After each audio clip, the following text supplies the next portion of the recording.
Hello university ड्रामे के first episode का आगाज एक खौफनाक मंजर से होता है। एक लड़की जंगल में दौड़ रही होती है। साफ जाहिर है कि वो किसी से बचने की कोशिश कर रही है। उसके बाल बिखरे हुए हैं, स्कूल यूनिफॉर्म मिट्टी से भरी हुई है और वो मुसलसल मदद के लिए चीख रही होती है। ऐसा महसूस होता है जैसे कोई उसका पीछा कर रहा हो। घबराहट में वो एक बड़े रॉक के पीछे फिसलकर छुप जाती है, सिसकियां लेती हुई कांप रही होती है। जैसे ही उसे लगता है कि वो महफूज है, अचानक कोई पीछे से उसे पकड़ लेता है। सीन बदलता है और दोस्तों का एक ग्रुप इसी जंगल में हाइकिंग कर रहा होता है। मियाँ अपने हाथ में मौजूद नक्शा देखकर बाकी सबको बताती है कि वो तकरीबन पहुंचने वाले हैं। चलते हुए जेरोम पूछता है कि क्या हेल यूनिवर्सिटी वाकई मौजूद है, क्योंकि ये जगह बेहद खौफनाक लग रही है, बिल्कुल किसी हॉरर फिल्म की तरह। बात करते हुए वो सब उस मुकाम को तलाश करते रहते हैं। डेव बेचैन होकर मियाँ से पूछता है कि क्या वो वाकई यकीन से कह सकती है, क्योंकि उसे जीपीएस या आम नक्शों पर किसी स्कूल का नाम नहीं मिल रहा। मियाँ समझाती है कि ये यूनिवर्सिटी वीरान हो चुकी है, लेकिन नक्शे के मुताबिक वो लोग गेट के करीब ही हैं। इसी लम्हे उन्हें आगे एक गेट नजर आता है। उस पर लटका हुआ बोर्ड लिखा होता है हेल यूनिवर्सिटी। जैन फौरन कहती है कि उसे बहुत बुरा एहसास हो रहा है और वो वापस चलने का मशवरा देती है। मियाँ एतराज़ करती है और याद दिलाती है कि वो लोग इतना लंबा फासला तय करके आए हैं। डेव भी मियाँ की हिमायत करता है और कहता है कि जब वो यहाँ तक आ ही गए हैं तो कम से कम ये देख लेना चाहिए कि क्या ये जगह उनके रहने के काबिल है या नहीं। जेरोम ऊंची आवाज में पुकार कर पूछता है कि क्या वहाँ कोई मौजूद है। जैन दोबारा इसरार करती है कि अभी दिन की रोशनी है, इसलिए इन्हें फौरन वापस चले जाना चाहिए। जैसे ही वो मुड़ते हैं, उन्हें लोहे के दरवाजे के बंद होने की आवाज़ सुनाई देती है। गेट के दूसरी तरफ एक आदमी जाहिर होता है और पूछता है कि वो लोग वहाँ क्या कर रहे हैं। वो उससे पूछते हैं कि क्या वो केयरटेकर हैं, लेकिन वो सवाल को नज़रअंदाज कर देता है और उल्टा पूछता है कि उन्हें ये जगह कैसे मिली। मैट बताता है कि वो हाइकिंग करते हुए रास्ता भटक गए थे और इत्तेफाकन इस यूनिवर्सिटी तक पहुँच गए, ये समझते हुए कि ये वीरान है। जेरोम मजीद कहता है कि उनका पानी खत्म हो गया है और पूछता है कि क्या वो अंदर से कुछ पानी ले सकते हैं।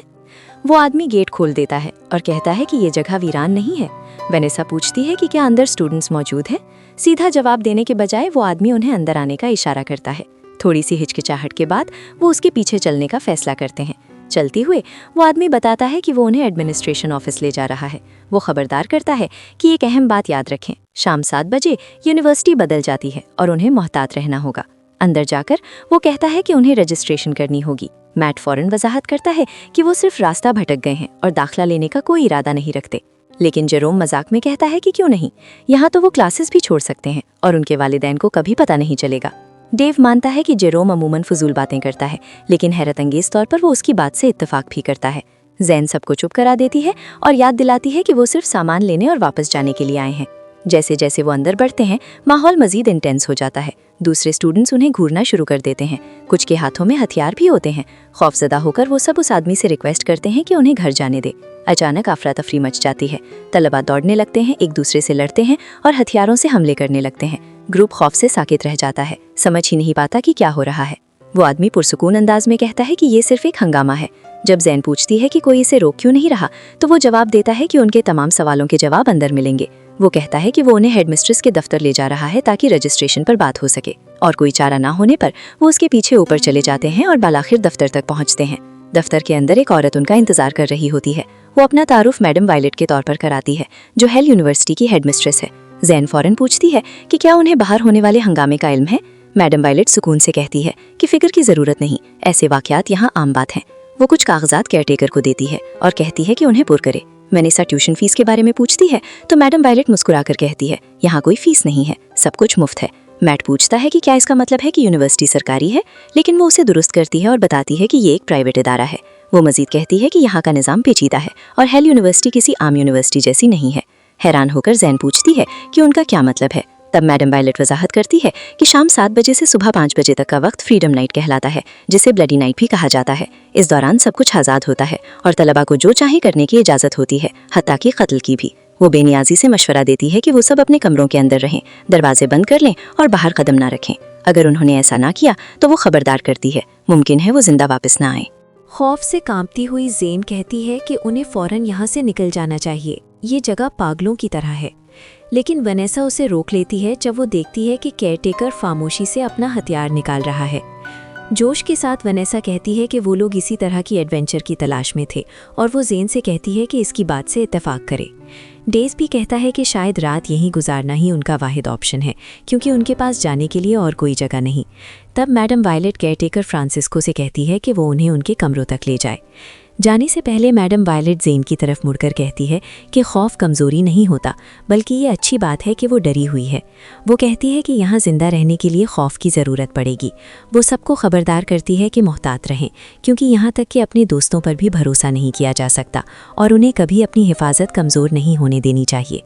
फ्रांसिस्को उन्हें ले जाता है और बताता है कि वो सब एक ही डॉर्मेट्री में रहेंगे लेकिन लड़कों और लड़कियों के लिए अलग अलग कमरे होंगे।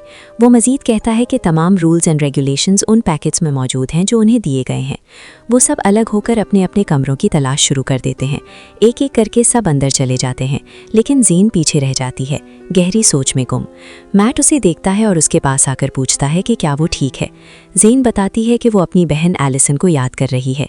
उसे तसल्ली देने की कोशिश करते हुए मैट कहता है कि शायद उन्हें इस जगह को एक मौका देना चाहिए। वो इशारा करता है कि डॉर्म फ्री है और हत्ता की ट्यूशन फीस भी कुछ नहीं। जेन हैरत से उसे देखती है और पूछती है कि वो क्या कह रहा है। तब मैट इतराफ़ करता है कि उसे टीम से निकाल दिया गया है और उसे समझ नहीं आ रहा कि वो ये बात अपने पेरेंट्स को कैसे बताए।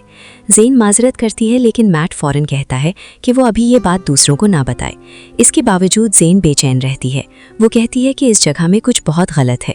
कौन सा स्कूल मर्डर की इजाज़त देता है और जिस अंदाज में मैडम वायलेट बात कर रही थी वो बिल्कुल नॉर्मल नहीं था।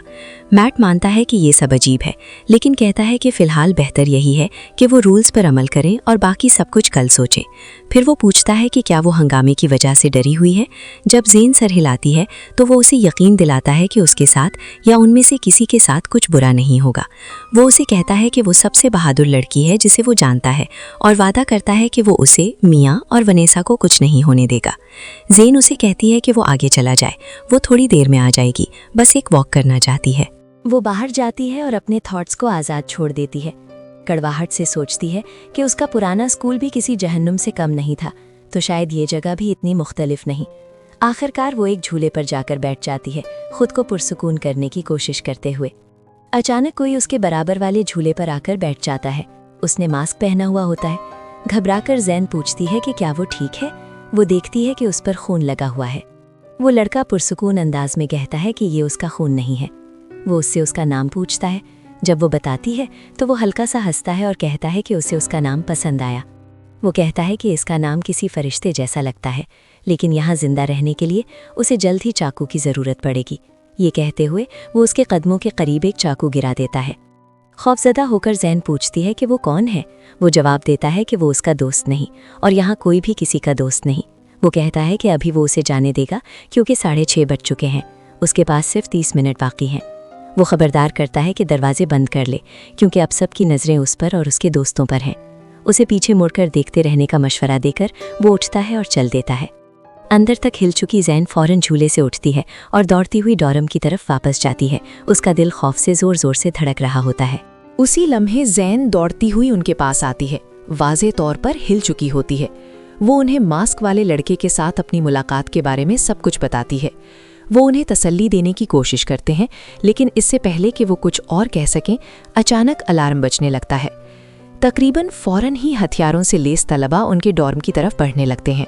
ग्रुप तेजी से अंदर भागता है, दरवाज़ा जोर से बंद कर देता है और फर्नीचर उसके आगे लगाकर रुकावट बना देता है। वो सब खौफ में बैठे दरवाजे को पूरी ताकत से थामे रखते हैं। बाहर से चीखों की आवाज़ें आती हैं। स्टूडेंट्स ज़मीन पर गिरे एक लड़के को मार रहे होते हैं, धमकियां दे रहे होते हैं कि वो अंदर मौजूद सबको कत्ल कर देंगे। जो वक्त सदियों जैसा महसूस होता है, आखिरकार शोर मध्यम पड़ जाता है। अगली सुबह ग्रुप सीधा एडमिनिस्ट्रेशन ऑफिस जाता है और मैडम वायलेट से मिलने का मुतालबा करता है। वो कहते हैं कि वो यहाँ से जाना चाहते हैं। पुरसुकून अंदाज में वो पूछती है कि मसला क्या है। जैन गुस्से से कहती है कि ये यूनिवर्सिटी एक मुकम्मल डरावना ख्वाब है और पूछती है कि हुकूमत इसके खिलाफ क्यों नहीं कर रही। मैडम वायलेट सर्द लहजे में जवाब देती है कि हेल यूनिवर्सिटी हुकूमत से आज़ाद है, यहाँ उनका कोई इख्तियार नहीं। डेव गुस्से से अपना आपा खो देता है और ऐलान करता है कि वो किसी भी सूरत इस जहन्नुम से निकल जाएंगे। मैडम वायलेट आहिस्तगी से उनकी तरफ मुड़ती है और उन्हें उसूल याद दिलाती है। जो एक बार हेल यूनिवर्सिटी में दाखिल हो जाए, उसके लिए वापसी का कोई रास्ता नहीं होता। मैट मिन्नत समाजत करता है कि उन्हें जाने दिया जाए, लेकिन वो इनकार कर देती है। वो कहती है कि वो अपनी मर्जी से यहाँ आए थे और अब उन्हें इसके नताइज भुगतना होंगे। जेरोम चीख कर कहता है कि जैसे ही वो यहाँ से निकलेंगे सब कुछ पुलिस को रिपोर्ट कर देंगे। मैडम वायलेट पुरसुकून अंदाज में जवाब देती है कि वो कोशिश करने के लिए आज़ाद हैं अगर उन्हें बाहर जाने का कोई रास्ता मिल जाए। वो कहती है कि बहस बंद करें, यूनिफॉर्म पहने और अपनी क्लासेस में जाएं। वेनिसा तंजिया अंदाज में पूछती है कि क्या यहाँ तलबा को कत्ल के अलावा कुछ और भी सिखाया जाता है। मैडम वायलेट जवाब देती है कि हेल यूनिवर्सिटी अभी भी एक एजुकेशनल इंस्टीट्यूट है। वो कहती है कि यहाँ के टीचर्स बेहतरीन में से बेहतरीन हैं, सबसे आला दर्जे के।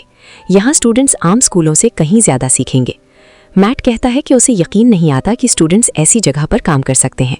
मैडम वायलेट मुस्कुराकर बताती है कि उनकी तनख्वाहें आम नहीं होती, कभी दुगनी कभी 3 गुना।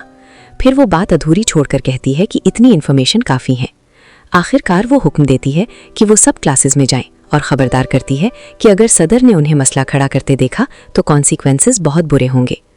अगली सीन में मियाँ बाथरूम में बेकाबू होकर रो रही होती है। वो बार बार कहती है कि वो घर वापस जाना चाहती है। बाकी सब उसे संभालने की कोशिश करते हैं, लेकिन इसी दौरान एक लड़की सर्द मुस्कुराहट के साथ उनके करीब आती है। वो कहती है कि र्यूमर्स सच थीं, 6 चूहे इस जगह में दाखिल हो चुके हैं। वो उन्हें एक हौलनाक मशवरा देती है, अगर कोई उन्हें गिराने की कोशिश करे तो पहले उसके बाजू काट दें। इस जगह में फ्रीडम एक अयाशी है और सर्वाइवल ही असल करेंसी है। वो मजीद कहती है कि कभी कभी चूहे भी जिंदा रहने के लिए एक दूसरे के खिलाफ हो जाते हैं। वनेसा तेज लहजे में जवाब देती है कि वो उनकी फिक्र ना करे क्योंकि वो वैसे भी यहाँ से जा रहे हैं। लड़की उसकी बात पर हंसती है और पूछती है कि क्या वो वाकई समझते हैं कि वो यहाँ से निकल सकते हैं। वो कहती है कि जब उन्हें रास्ता मिल जाए तो उसे भी दिखा दें। जेन पूछती है कि क्या उसे खुद भी कोई रास्ता मालूम नहीं। लड़की करीब आकर कहती है कि क्या किसी ने उसे उसूल नहीं बताया, एक बार अंदर आ जाओ तो वापसी नहीं होती। ये कहकर वो चली जाती है। कुछ देर बाद वो सब अपनी क्लासेस की तरफ जाते हैं। क्लास में जेन एक लड़की के पास बैठती है जो खामोशी से स्केच बना रही होती है। तजस्सुस से जेन पूछती है कि क्या उसे मांगा पसंद है, लेकिन लड़की फौरन अपनी स्केचबुक बंद कर देती है।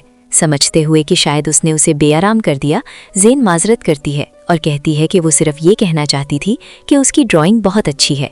अचानक उनके पीछे बैठी 2 लड़कियां एक दूसरे के बाल जोर जोर से खींचते हुए लड़ने लगती हैं। कोई उन्हें रोकने की कोशिश नहीं करता, बल्कि बाकी क्लास हंसने लगती है। जेन सदमे से ये सब देखती रह जाती है, समझ नहीं पाती कि सबका रद्द-ए-अमल ऐसा क्यों है। जैसे ही उस्ताद क्लास में दाखिल होता है, कमरा खामोश हो जाता है। वो नए चेहरों को देखकर कहता है कि न्यू स्टूडेंट्स अपना तारुफ करवाएं। जब जेरोम अपना तारुफ कराते हुए मजाक में कहता है कि वो फिलहाल अच्छा रवैया रखेगा, तो पूरी क्लास हंस पड़ती है और उस पर कागज की गोलियां फेंकने लगती है। जैसे ही टीचर पढ़ाना शुरू करता है, दोबारा अफरा तफरी मच जाती है। तलबा बाहर दौड़ते नजर आते हैं और किसी की चीख सुनाई देती है। सब लोग कॉरिडोर की तरफ भागते हैं कि देखें क्या हुआ है। जेन और जेरोम फौरन उस चीख को पहचान लेते हैं। ये मियाँ की आवाज है। हॉलवे में वो एक हौलनाक मंजर देखते हैं। एक स्टूडेंट मुर्दा पड़ा है, उसका चेहरा और कमीज खून से भीगी हुई है। एक लोहे की सलाख उसके गले में घुसी हुई है। एक कील उसकी जबान में स्टैप्ड है और उसकी लाश कुर्सियों के ढेर पर रखी गई है। तलबा घबराहट में सरगोशियां करते हैं कि ऐसा बेरहम काम किसने किया हो सकता है। फिर कोई कहता है कि ब्लैक ब्लड गैंग ने दोबारा हमला किया है। जबान में कील ठोकना उनकी पहचान है। वो पिछले हफ्ते भी जाहिर हुए थे और इसका मतलब सिर्फ एक है, एक और जंग आने वाली है और इस बार ये पहले से भी ज्यादा खूनी होगी। वजह, उन्होंने रेस सिल्वेनिया के अकलौते भाई को कत्ल कर दिया है। जेन पूछती है कि रेस सिल्वेनिया कौन है। इसके पीछे खड़ी एक लड़की जवाब देती है कि वो डेविल गॉड वॉरियर्स का लीडर है। जब जेन पूछती है कि वो कौन है, तो लड़की बताती है कि वो स्कूल के 2 सबसे ताकतवर गैंग्स में से एक है। वो जेन को खबरदार करती है कि उनसे दूर रहे, खासतौर पर ब्लडी नाइट के दौरान। एपिसोड का इख्तिताम उस वक्त होता है जब एक लड़का आगे बढ़कर सबको हुक्म देता है कि वापस अपनी क्लासेस में जाएं। अजीब बात यह है कि सब बगैर किसी सवाल के उसकी बात मान लेते हैं और खामोशी से वापस अंदर चले जाते हैं।